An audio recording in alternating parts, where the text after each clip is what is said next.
Buenas tardes a todas y todos. Vamos a comenzar en sí ya con lo que es el temario de la materia, salud pública, con las clases. ¿Se acuerdan que les dije que iba a alterar un poquito el orden de algunas cosas para entender algunos términos y saber de qué estamos hablando? Vamos a ver en esta clase, son dos clases, yo la dividí en dos, pues un poquito larga, vamos a hacer un pequeño intervalo, después seguimos, pero va a estar subido todo junto, ¿eh?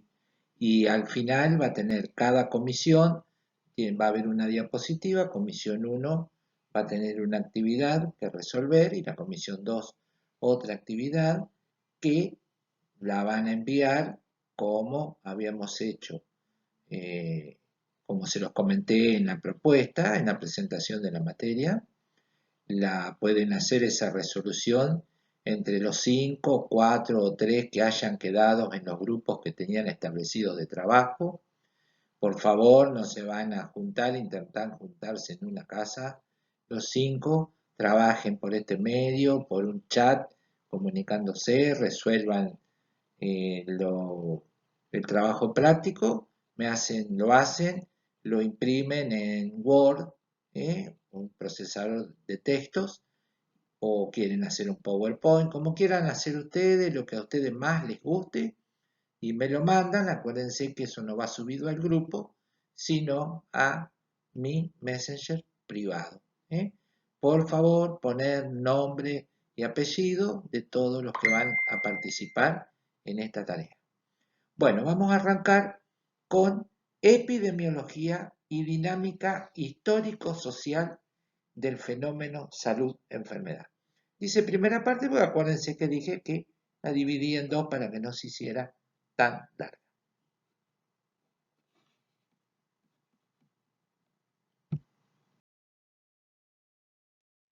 Bueno, yo acá les hice un pequeño cuadrito del esquema conceptual de la evolución histórica de la epidemiología, que constó de diferentes corrientes porque se empezó primero con una epidemiología tradicional, después viene la epidemiología moderna y después la epidemiología crítica. Eso es la evolución histórica. Después hay una dinámica histórico-social del fenómeno salud-enfermedad. Ustedes se acuerdan, el año pasado creo que vimos algo en la materia que tuvimos en el segundo cuatrimestre. La dinámica histórico-social del fenómeno salud-enfermedad, vamos a ver la relación Estado-sociedad, el sistema de salud y la causalidad. La causalidad. Y después, el enfoque de riesgo en la atención del adulto y del adulto mayor. Acuérdense que ya en todas las materias que tuvimos el año pasado, trabajábamos con enfoque de riesgo. Algunos orientados a la familia, otros orientados a la comunidad, estábamos trabajando con enfoque de riesgo.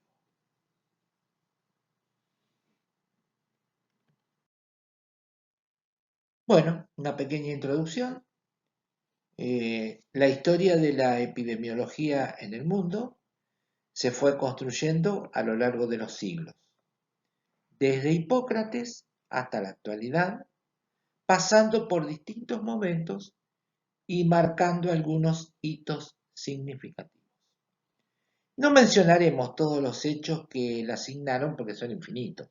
Imagínense que si nos remontamos a Hipócrates, que es más o menos en el siglo V a.C., más los 2000 años que tenemos ahora, son 2500 años. La transición que hubo, y sí, puede llegar a ser no infinita en lo que es infinito, pero sí cuantiosa. Tampoco consideraremos que haya una única mirada posible, porque las agruparemos en corrientes de pensamiento que marcaron tres épocas de su evolución histórica que aún siguen vigentes, que es la que vimos en ese esquemita conceptual recién al inicio.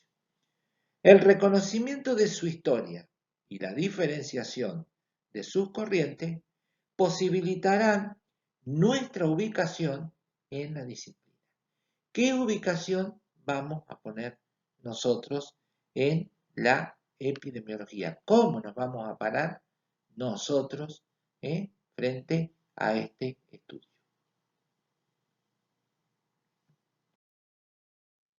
Se considera de interés, por lo tanto, realizar el análisis de esa dinámica histórico-social del fenómeno salud-enfermedad, resaltando lo siguiente. Por ejemplo, la diferencia de enfoque entre las ciencias naturales con su paradigma basado en el método científico y las ciencias sociales que proponen la interpretación de los fenómenos. ¿Cómo influyen los distintos sistemas de salud en los procesos salud-enfermedad? Las consecuencias de esa relación Estado-salud-poder para que se operen las políticas de salud. Y la concepción de causalidad o determinación de los procesos sociales. ¿Queda claro? Bueno, el título de esta parte, epidemiología, una visión sobre su evolución histórica. Vamos a recorrer un poquito el camino desde su inicio.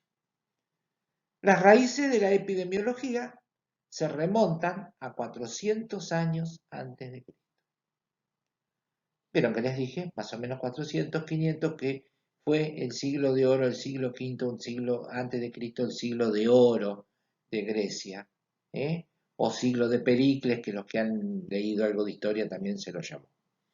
Esta disciplina nació con Hipócrates, que vivió alrededor de los años 460 a 377 a.C., era un médico considerado el padre de la medicina, quien en sus escritos sobre la epilepsia y la mortalidad, entre otros, anticipó un cierto raciocinio epidemiológico. Ahora bien, ¿cómo se origina el concepto de epidemiología?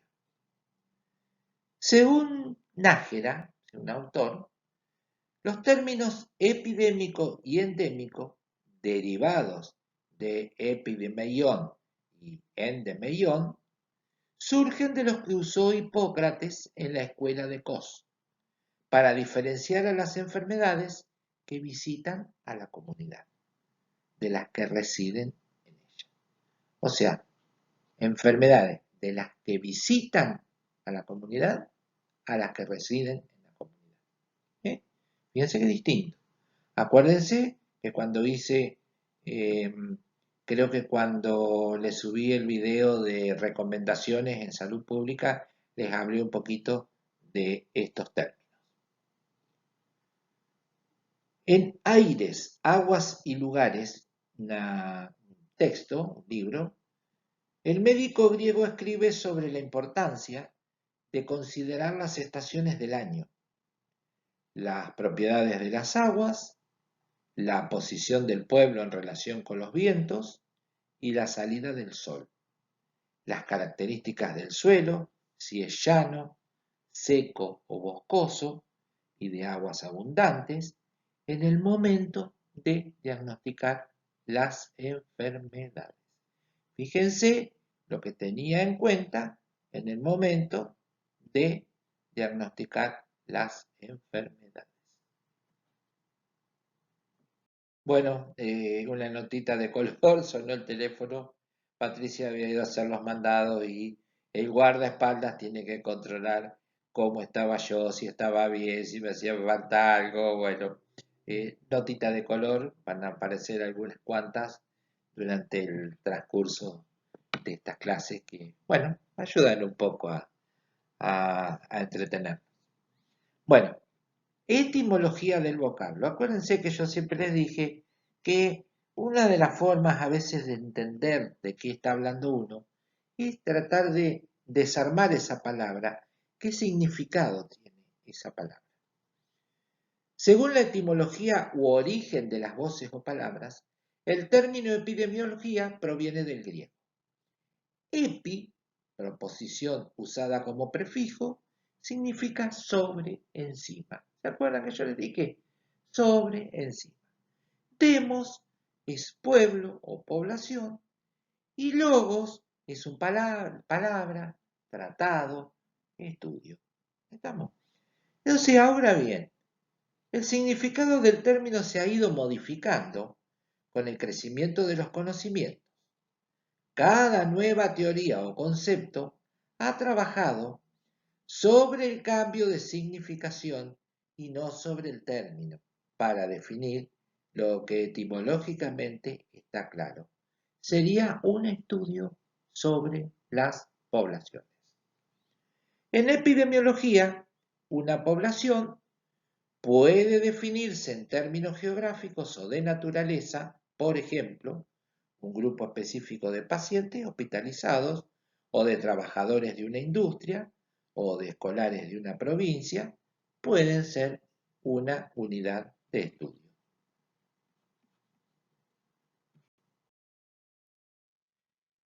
Esta población constituye la base para definir los subgrupos en estudio según la clase social, el sexo, la edad, el grupo étnico, las estructuras poblacionales, que varían fundamentalmente de acuerdo con la zona geográfica, la organización social y el momento histórico. El análisis epidemiológico deberá tener en cuenta este tipo de variaciones. Acuérdense que también les dije el año pasado, cuando hablábamos un poquito de visita domiciliaria, tener en cuenta la geografía, o sea, de dónde viene cada uno. ¿eh? Si nació y vivió toda la vida acá en Teró, si nació y se crió en otro lugar y después vino acá al pueblo, a la ciudad, a vivir, tiene mucho que ver. Porque si ustedes se fijan, cuando ahora que todo ha cambiado, que uno va a Google y busca el nombre de fulano de tal, dice fulano de tal, nacido tal día en tal lugar. ¿eh? O sea que la geografía tiene mucho que ver en la historia de una persona, porque también esa geografía, ese lugar, nos va a ir dando un poco algo para ir encontrando su cultura, que es importante, que también, de acuerdo a su cultura, es como se va a organizar esa sociedad y en qué momento histórico estamos viviendo. Por ejemplo, ahora es un momento histórico especial que dará para la posteridad ¿eh? el momento de la pandemia del coronavirus ¿eh? o coronavirus 19. Ese momento histórico en que la epidemiología va a estudiar o se va a enfocar para analizar con estas tres cosas. ¿En qué zona geográfica? Ustedes vieron cuando ven por la televisión un mapita que tiene esos círculos rojos, que sería la zona geográfica donde hay más cantidad de infectados. ¿Cómo está organizada esa sociedad? Ustedes lo ven que hay lugares en donde la gente respeta mucho más la cuarentena, en otros lugares no. Bueno, eso también va de acuerdo a la organización social que tiene que ver mucho con la cultura que tenemos cada uno. Y después el momento histórico, que bueno, es este, el de la pandemia. ¿eh? Después en las preguntas, cuando las preguntas o las dudas que tengan, por favor interactúen. No se queden con la clase sola, ni escuchándome hablar a mí, ni nada. Por favor, interactúen, porque es una forma de que también nosotros, los profesores, sepamos que hemos llegado a ustedes, que el mensaje les ha llegado. En segundo término, y a partir de esta última precisión, se produce la necesidad de analizar diferentes corrientes que existen dentro de la epidemiología. Una es la epidemiología tradicional, que nació con el estudio de la epidemiología de las enfermedades transmisibles. ¿eh? Por ejemplo, la lepra, la tuberculosis, todas enfermedades que se transmitían. La epidemiología moderna, casi experimental, producto de la medicina tecnológica. ¿eh? Y después la epidemiología crítica o social como desarrollo de un nuevo paradigma epidemiológico. Que se acuerdan que también yo les hablé, creo que fue en la presentación de la materia que dije que es algo muy nuevo, recién la adoptó, aunque viene de la década del 60, principio de la década del 60, eh, es bastante, tiene que ver con nosotros porque se llamó en un momento, se suele llamar epidemiología crítica latinoamericana, ¿eh? Que abarca todo lo que es social. ¿Estamos? Por eso se llama epidemiología crítica o social, porque todo lo que es social influye en las enfermedades. Ustedes vieron que cuando las epidemias de cólera, o alguna cosa, o el dengue o alguna cosa, también tiene que ver con las distintas sociedades, cómo vivimos en cada sociedad. Debemos tener en cuenta que los distintos marcos teóricos implican diferencias metodológicas y distintos determinantes de la práctica epidemiológica. Bueno, enunciar una definición de epidemiología implica tomar un posicionamiento previo acerca de, o sea, no es tan sencillo definir epidemiología, porque sí, podemos decir eh, el sufijo, el prefijo, lo que va en el medio de la palabra, la estructura de esa palabra en el griego, pero hay que tener en cuenta la concepción del hombre, el proceso salud-enfermedad, la forma de recortar el objeto de estudio, los métodos que vamos a emplear, el enfoque de causalidad, la concepción de Estado y las políticas de salud. Todos estos factores son los que tenemos que tener en cuenta cuando nos vamos a posicionar para definir lo que es la epidemiología. Es un poquito complejo todo esto y yo sé que por ahí es medio difícil de entenderlo o medio complicado para quienes no están familiarizados con estas cosas, pero bueno, vamos ahí porque encima de esta forma, eh, eh, pero bueno, vamos a ir tratando de que quede fijado esto. Vamos a hablar de lo que es epidemiología tradicional. Hipócrates y otros pensadores trabajaron sobremanera cómo los factores ambientales pueden influir en la aparición de la enfermedad. Acuérdense que ellos se fijaban si la población estaba en el desierto, en una llanura, en la montaña, si era boscosa, si había agua, cómo era el clima, si era el clima seco. Acuérdense de esto que vimos en las diapositivas anteriores. Sin embargo, debieron transcurrir muchos siglos para que se comenzara a cuantificar la distribución de la enfermedad en grupos predeterminados de población. Recién en la segunda mitad del siglo XVIII ya se tenía en claro el concepto de transmisibilidad de las enfermedades infectocontagiosas, como la peste y la viruela, y surge entonces la necesidad de mantener a las personas sanas libres de contagio, con lo que se inicia la adopción de medidas de saneamiento y prevención. Ahí estamos. Fíjense que estamos hablando del siglo XVIII.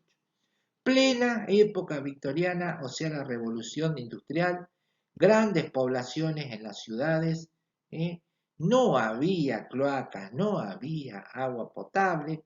Yo les he contado un poquito cómo fue la gran epidemia de cólera en Gran Bretaña, que el método etnográfico sirvió para descubrir ciertas cosas, alguien se paró y miraba a ver de dónde sacaban agua y entonces se dieron cuenta que en un lugar había agua que estaba contaminada porque en ese lugar era donde más gente había afectada de cólera. ¿Estamos? Entonces, ya se empezó a aislar a la gente, así, no tomes de este agua. Como ahora, estamos aislando y previniendo. ¿Dónde nos aislamos? En casa. Nos quedamos en casa. Tratamos de no tener contacto, ¿eh? O sea, los que, bueno, los que tenemos que trabajar, lamentablemente, principalmente los que trabajamos en salud, tenemos que hacer algunas cosas. Yo ahí le subí un video de recomendaciones, ¿eh? Que no es un invento mío, es de la Organización Panamericana de la Salud. Léanlo, mírenlo con atención. Yo ahí les puse, charlen, discutan, pregunten, interactúen. Son algunas medidas básicas de cómo cuidarnos nosotros los agentes de salud.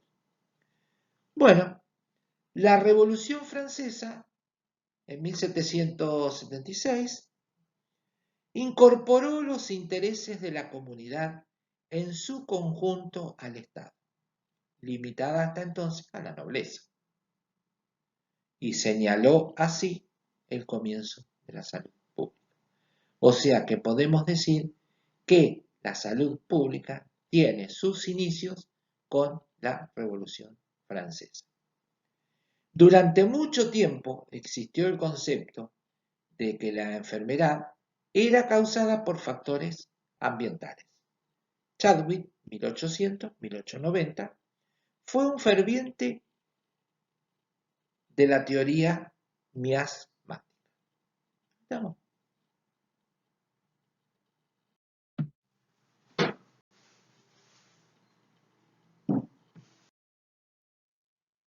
Bueno, seguimos un poquito. La revolución industrial produjo como resultado condiciones deficientes de vida y trabajo, lo que les había explicado antes. La gente se fue a vivir a la ciudad, donde estaban instaladas las fábricas. Durante el siglo XIX el concepto de epidemiología se aplicaba solo a las enfermedades contagiosas que afectaban a gran número de personas en poco tiempo. Durante el decenio 1850-1860 se produjo un gran desarrollo de la microbiología y esta fue la base para que Pasteur y Koch llegaran a sus trascendentes descubrimientos. Al demostrar la teoría bacteriana, Louis Pasteur cambió radicalmente el concepto sobre la naturaleza de la enfermedad. Este cambio conceptual permitió la investigación específica de los agentes bacteriológicos causantes de las enfermedades y sustituyó el concepto miasmático, que era el que habíamos visto anteriormente. Villermé había demostrado que existía una acentuada relación entre la pobreza y la enfermedad. Sin embargo, nadie se acordaba ya de ese vínculo. Todos estaban abocados a descubrir los nuevos agentes biológicos, socialmente neutrales, los microbios. O sea que este concepto de enfermedad, que era la teoría de agentes que causaban las enfermedades.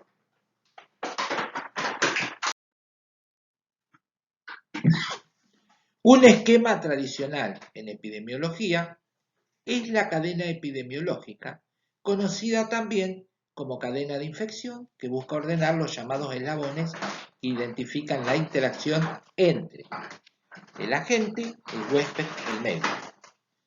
Las variables básicas en esta corriente, cuyas principales aplicaciones fueron las enfermedades transmisibles, son tiempo, lugar, persona.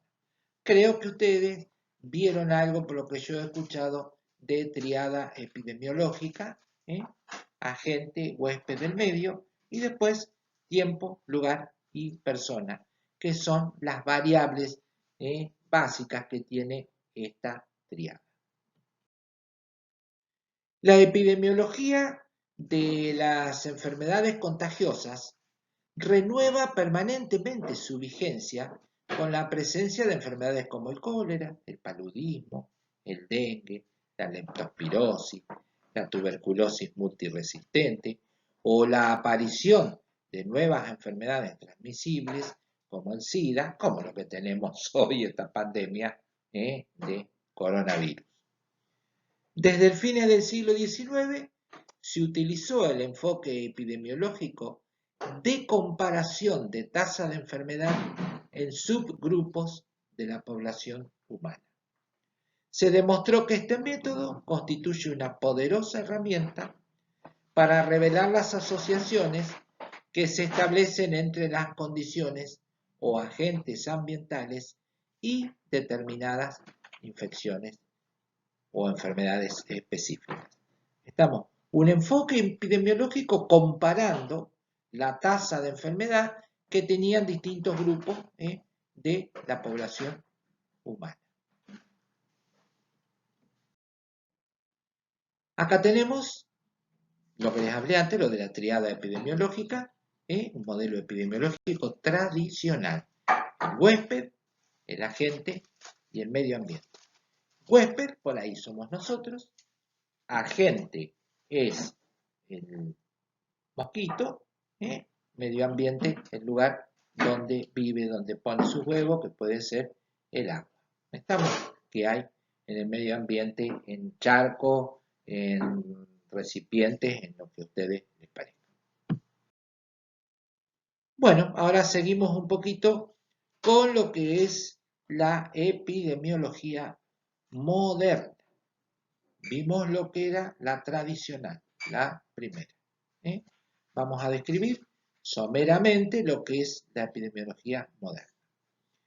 En la discusión mantenida por expertos de la Organización Panamericana de la Salud, se analizan en profundidad los factores que contribuyen en el largo proceso de transición de la antigua o tradicional a la nueva o moderna epidemiología, que Nájera describe como existente hasta principios del siglo XX.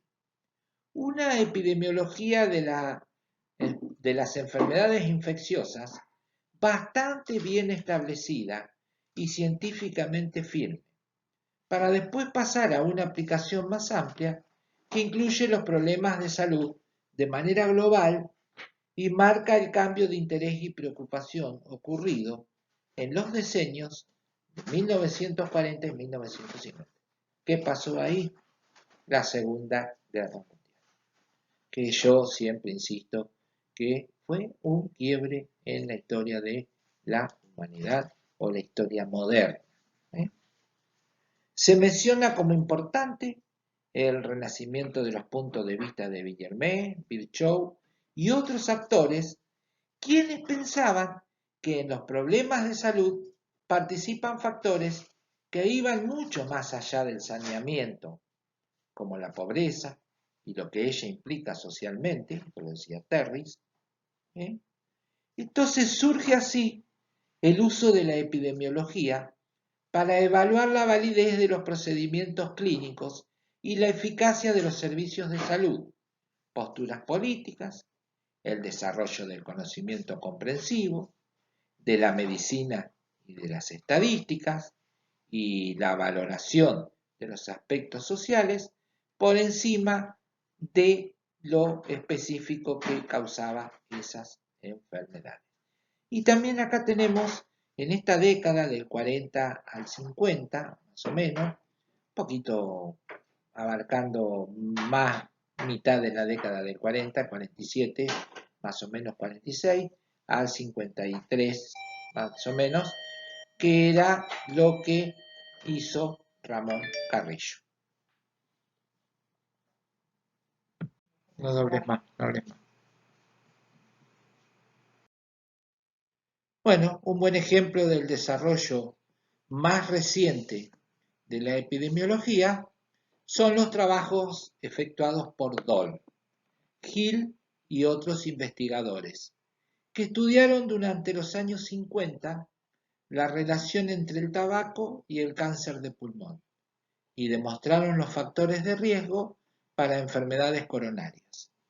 Estos trabajos habían sido precedidos por observaciones clínicas que vinculaban el consumo de tabaco con la neoplasia o el cáncer. Y acá vieron que no solo la epidemiología se ocupa de las enfermedades transmisibles como era en un principio, ya se empieza a ocupar de todas otras patologías.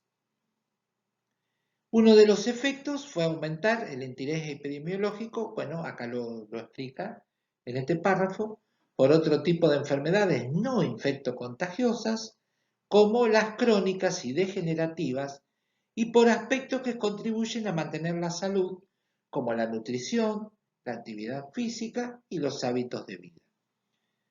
Pronto se hizo evidente que en muchas enfermedades existen diversos factores que contribuyen a su causalidad y fueron denominados factores de riesgo. Algunos imprescindibles para su aparición, mientras que otros se limitan a incrementar el riesgo de desarrollarla. El análisis de estas relaciones obligó a crear nuevos métodos epidemiológicos tendientes a determinar los factores de riesgo en las enfermedades infecciosas. Bueno, acá tenemos un pequeño cuadrito dibujo de la epidemiología moderna, que acuérdense que es la que tenemos en el medio, porque habíamos visto la tradicional, la moderna y ahora vamos a ver la contemporánea. La epidemiología moderna es la era de la multicausalidad, mediados del siglo XX. La enfermedad no puede ser vista desde un punto de vista lineal, sino como una consecuencia de una red de causas complejas. ¿Estamos? Y acá hay cómo va saltando la enfermedad de A a F, de A a D, de D a G, cómo está todo entre sí conectado. Bueno, ahora vamos a ver de las tres que habíamos visto, de las tres clasificaciones, vamos a ver la epidemiología clínica, que a fines de la década de los 60 del siglo pasado, o sea, 1960, la concepción de salud colectiva impulsó la reflexión crítica sobre la práctica dominante y la forma de concebir la enfermedad y sus causas, concluyendo que el paradigma biológico individual de la enfermedad esconde parte del proceso salud-enfermedad tal como se da en los grupos humanos. En la década del 70 surge la epidemiología social como crítica al amplio reduccionismo utilizado por la epidemiología convencional, que llevaba a interpretar lo social como una asociación estadística de los datos individuales, completando su raciocinio con una justaposición de los así llamados factores socioeconómicos a las cifras de morbimortalidad. Fíjense que ya entraron a tallar otros factores, que son los socioeconómicos, en las cifras de la morbimortalidad. Acuérdense que morbimortalidad es la probabilidad que tiene el ser humano de morirse por alguna causa X. Laurel propone reformular el objeto de estudio de la epidemiología como el proceso de salud y enfermedad colectivo, y plantea que intente dar una explicación integral y precisa de la producción social del proceso colectivo de salud y enfermedad y que no se restrinja a ser una técnica científica descriptiva. Jaime Breil, un autor que después yo le puse algo de bibliografía, el que quiera leer algo, lee, si no me puede pedir, yo tengo bastante material, sugiere la incorporación de nuevos criterios que implica principalmente la reformulación del papel e interrelaciones de los componentes de análisis. Por ejemplo, lógico, histórico, cuantitativos, o sea, cantidad. Probabilísticos, cuantitativos, o sea, cantidad.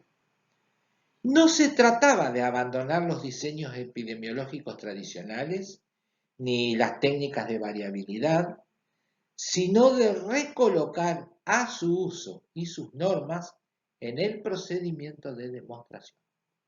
Ya después vamos a ver más adentrado cómo las fórmulas, cómo hacer las fórmulas de variabilidad, de causalidad, de análisis cuantitativo. No piensen que es muy complejo, es bastante fácil, pero ahí vamos a tener un poquito más una visión de lo que es esto que por ahí yo les estoy hablando en chino básico, ¿no? Para muchos. La teoría epidemiológica crítica reconoce una relación dialéctica entre las fuerzas determinantes más amplias que tienen que ver con las leyes históricas de la producción y la organización de la sociedad, y el modo en que los procesos biológicos actúan y se transforman en el seno de ese movimiento para originar los fenómenos epidemiológicos. Bueno, acá tienen lo que eran, que bueno, ya los vimos el año pasado, bastante trabajamos con esto, los factores determinantes de la salud, de Mark Lalonde, que salud depende, o sea, está determinada nuestra salud por la biología humana, o sea, lo que traemos, como yo siempre digo, así en un idioma que se entienda, lo que traemos de fábrica, que ahí entran también factores de riesgo que no son modificables, por ejemplo, la herencia. ¿eh? Después el medio ambiente, que determina también un estado de salud, el estilo de vida. Todos estos son factores de riesgo que nos pueden alterar la salud. Y los servicios de atención médica. Acuérdense, factores determinantes de la salud de Mark Lalonde, que son biología humana, medio ambiente, estilo de vida y servicios de atención médica. Y después tenemos con los que trabaja mucho la epidemiología crítica o social, que son factores condicionantes de la salud. Los otros eran determinantes, estos son condicionantes. Y acá tenemos desde el centro, si ustedes quieren, irradiado, estos son de Talgret y Weigel, irradiado la edad, sexo y factores físicos y genéticos. Después vienen los estilos de vida del individuo, las redes sociales y comunitarias, las condiciones de vida y de trabajo, el desempleo, agua y saneamiento, servicios de atención de salud, la vivienda, el ambiente laboral, la educación, la agricultura y todo lo que hoy vemos con todo lo que hablamos de agrotóxicos y del manejo de toda la producción agrícola y también ganadera, con todo lo que se inyecta hoy, antibióticos, bueno, todo un montón de cosas. Estos son condicionantes, o sea, todas estas cosas son condiciones socioeconómicas, culturales y medioambientales. Bueno, como conclusión, al efectuar una revisión de la construcción histórica de la disciplina, se observa que acompañando evolutivamente la historia, surgen tres corrientes de pensamiento que están bien diferenciadas.